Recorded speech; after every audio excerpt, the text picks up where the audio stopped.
एक मुलाकात ऐसी शख्सियतों के साथ जिन्होंने दिया है अपने जीवन को एक नया मुकाम। रूबरू कराएंगे ऐसी कुछ हस्तियों के साथ एक खास शख्सियत के साथ मुलाकात।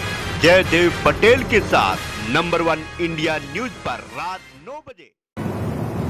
नमस्कार व्यूअर्स, मैं हूं जयदेव पटेल और आप देख रहे हैं नंबर 1 इंडिया न्यूज। आपका एक बार फिर स्वागत है एक खास शख्स के साथ मुलाकात प्रोग्राम में। आज हमारे साथ खास मेहमान है MA के पूर्व चांसलर और आंतरिक विश्लेषक फिरोज बख्त अहमद। फिरोज जी, आपका बहुत बहुत स्वागत है आज हमारे प्रोग्राम में। जी फिरोज जी, आपसे मेरा पहला सवाल है कि गुजरात चुनाव में भारतीय जनता पार्टी ने यूनिफॉर्म सिविल कोड का जो नया दाव खेला है, क्या लगता है आपको किसका पलड़ा भारी गुजरात इलेक्शन में रहेगा इस बार, इस दाव के बाद? देखिए जयदेव जी, सवाल तो आपका बहुत अच्छा है, लेकिन इसमें थोड़ी सी त्रुटि है। मैं पॉइंट आउट करता हूँ क्या वो त्रुटि है। आपने ये कहा कि जैसे जैसे मतलब गुजरात का इलेक्शन करीब आ रहा है और भारतीय जनता पार्टी ने उसको देखते हुए यूनिफॉर्म सिविल कोड का ऐलान कर दिया। भाई मेरे, हिंदुस्तान दुनिया की सबसे बड़ी डेमोक्रेसी है और हर दिन लगभग हर दिन या कहीं ना कहीं इलेक्शन होता है। छोटा बड़ा इलेक्शन, चाहे वो कॉर्पोरेशन का हो, चाहे वो पार्लियामेंट का हो, किसी भी चीज का हो। तो ये कहना, देखिए भारतीय जनता पार्टी जब से भी पावर में आई, 8 साल हो गए, ठीक है। 8 साल से प्रधानमंत्री मोदी जी के सानिध्य में, उनके गाइडेंस में, उनकी ब्लेसिंग में कुछ ना कुछ नया काम कर रही है और अच्छा काम कर रही है और पब्लिक से भी काम कर रही है, पब्लिक के लिए। तो ये कहना कि जी यूनिफॉर्म सिविल कोड का ऐलान कर दिया है गुजरात, देखिए गुजरात के इलेक्शन से यूनिफॉर्म सिविल कोड का कोई लेना देना नहीं है। यूनिफॉर्म सिविल कोड बहुत पहले आ जाना चाहिए। और ये जो लोगों ने अपने अलग अलग Muslim personal law board, Christian board और जनाब पारसी बोर्ड, ये सारे बना रखे हैं, इससे आम जनता को तकलीफ ज्यादा पहुंच रही है। जैसे मुस्लिम पर्सनल लॉ बोर्ड ने एक निकाहनामा बनाया, मतलब उसमें क्या है कि आप देखो, वो तो खैर शुक्र करो कि ट्रिपल तलाक जो है सुप्रीम कोर्ट ने और सरकार ने खत्म कर दी है। तो इस तरह से और बहुत सी समस्याएं हैं। तो यूनिफॉर्म सिविल कोड जितनी जल्दी जो है लागू कर दिया जाए उतना ही अच्छा है, क्योंकि अलग अलग जो मतलब ये जैसे ना एक देश है, एक झंडा है, एक कानून होना चाहिए। ये क्या मतलब है कि जी मतलब मुसलमान अपना अलग झंडा लेके चल रहे हैं, हिंदू अपना अलग झंडा बरदार है, ईसाई अपने अलग झंडा बरदार है। ये नहीं चलेगा हिंदुस्तान में। बहुत बोलिया ये, लेकिन अब ये है कि अब ये नहीं होने वाला। जी फिरोज जी, विपक्षी पार्टियों का कहना है कि सरकार सीरियस नहीं है, सिर्फ चुनावी मुद्दे के तौर पर वोट के लिए इस्तेमाल कर रही है यूनिफॉर्म सिविल कोड को। इस पर क्या कहेंगे आप? देखिए विपक्षियों का काम है यानी उस लाइन की बात करना जिसको हम विपक्ष कहते हैं। विपक्षियों में चाहे वो कांग्रेस हो, चाहे वो वामपंथी हो, चाहे सपा बसपा या ममता जी की पार्टी हो, उनका तो काम लोग करेंगे। उनका ये कहना कि सरकार इस बारे में सीरियस नहीं है, उसकी वजह मैं बता देता हूँ। मैं तो ये नहीं कह रहा अपनी तरफ से, लेकिन उसकी वजह यह है कि देखिए पिछली बार 2.5-3 साल हो गए, तो इसकी बात आई थी जब यूनिफॉर्म सिविल कोड जो है उसका वो कानून लाया जाएगा और लोग उसको फाइनली डिसाइड करेंगे पढ़ के क्या है। तो इसमें क्या हुआ कि सबसे पहले मुस्लिम पर्सनल लॉ बोर्ड जो है वो कूद गया आगे और कहने लगा कि भाई ये सब नहीं होने वाला। वहाँ एक गलती ये मैं कहूँगा कि ये रही सिस्टम के अंदर कि इंडियन लॉ कमीशन का कोई चेयरमैन, अगर मैं अभी भी सही हूँ, 2018 से 4 साल हो गए, वो चेयरमैन आया ही नहीं। चेयरमैन जब तक नहीं आएगा तब तक यूनिफॉर्म सिविल कोड का ड्राफ्ट कैसे बनेगा?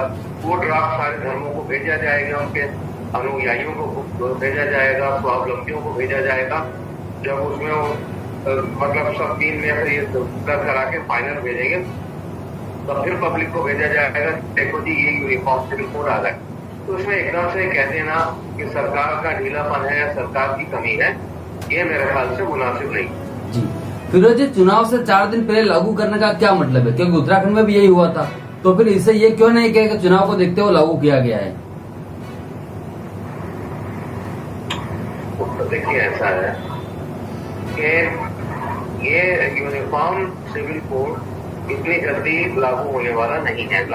चुनाव को देखते हुए लागू नहीं किया है, ठीक है। कुछ स्टेट्स में ये लागू होगा, मैं उसमें नहीं जा रहा हूँ, तो बहस में नहीं पढ़ना चाहता, लेकिन मैं ये कहना चाहता हूँ चुनावों को देखकर नहीं, ये तो देखिए 3-4 मुद्दे हैं। मैं अब जरा खुल के बात करना चाहूंगा, कुछ लोगों को मेरी बात कड़वी भी लग सकती है, लेकिन ये फैक्ट है, ठीक है। आज हिंदुस्तान में मोदी जी प्रधानमंत्री हैं, ये सच्चाई है। आज भारत में आरएसएस जो है वो एक तरह से ये समझिए कि सरकार को गाइडेंस दे रही है, ये भी एक हकीकत है। और ये भी एक आप समझिए रियलिटी है कि बीजेपी की हुकूमत है। ये सारी चीजें सच्चाइयों में आ गई, ठीक है। दूसरी बात यह है कि अब वो दिन गए, जैसे मतलब कई हमने से कई लोग कहते थे कि भाई हम हिंदुस्तान के बाप हैं और हिंदुस्तान पे तो 700-800 साल मुगलों ने राज किया है, सुल्तानों ने राज किया है, तो हम ठीक है किया, बहुत अच्छी बात है। लेकिन आज का राज जो है वो मोदी जी अमित शाह का राज है, भाजपा का राज है, आरएसएस उसमें इन्वॉल्व है और हमें इनसे हाथ मिला के हमें आगे चलना चाहिए, ठीक है। जो लोग हुकूमत चला रहे हैं, जो लोग वो are in seat of power, उनसे आप दुश्मनी करके या उनको ऊपर लगा के या इस तरह से जैसे ओवैसी साहब या तौफीक रजा साहब या आजम खान साहब इस तरह की बातें करते हैं, ये स्पीचेस देते हैं, उससे काम नहीं चलने वाला। आज मुसलमान इस बात को समझ गया है, आम मुसलमान इस बात को समझ गया है। फिर मैं कभी बात कह रहा हूँ कि हिंदुस्तान में आज मुसलमान बाप बन के नहीं रह सकता, बेटा भाई बन के रह सकता है, वो भी ठीक है। और अगर आपने ये सोचा कि बाप बन के रहेंगे, इसका मतलब है you are trying to go ahead with the second line of governance.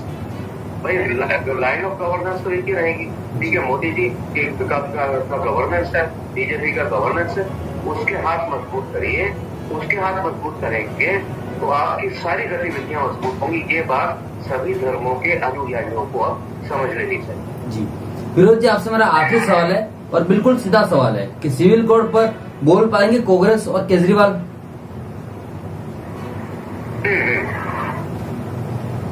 देखिए ऐसा है कि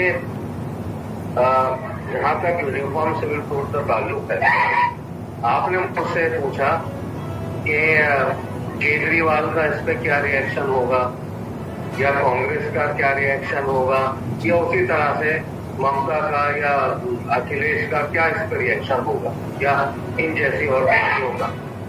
तो मैं मतलब बहुत ही एहतराम के साथ और बड़े ही मैं अदब के साथ ये कहना चाहूंगा कि I am not the right person कि उनका क्या रिएक्शन होगा, उसको उनसे पूछेंगे पता चले। लेकिन फिर भी मैं कहना चाहूंगा कि यूनिफॉर्म सिविल कोड के मामले में, जो कि सभी धर्मों के लिए, सभी भारतीयों के लिए एक अच्छी चीज है, एक बेहतर चीज है और ठंडक से सारे हिंदुस्तानी रह सकते हैं।